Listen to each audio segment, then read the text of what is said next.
अस्सलामु अलैकुम दोस्तों, हज़रत सैयदना उमर फारूक रज़ियल्लाहु अन्हु एक बार मदीना मुनव्वरा के एक गली से गुजर रहे थे कि एक नौजवान सामने आया। उसने कपड़ों के नीचे एक बोतल छुपा रखी थी। हज़रत सैयदना उमर फारूक रज़ियल्लाहु अन्हु ने पूछा, ए नौजवान, ये कपड़ों के नीचे क्या उठा रखा है?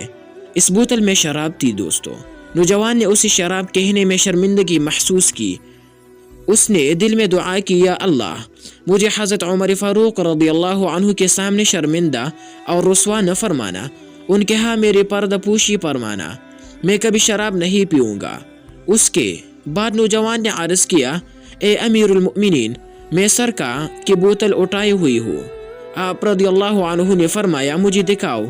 जब उसने वो बोतल आपके सामने की और हज़रत सैयदना उमर फारूक रज़ियल्लाहु अन्हु ने उसे देखा तो वो सरका था।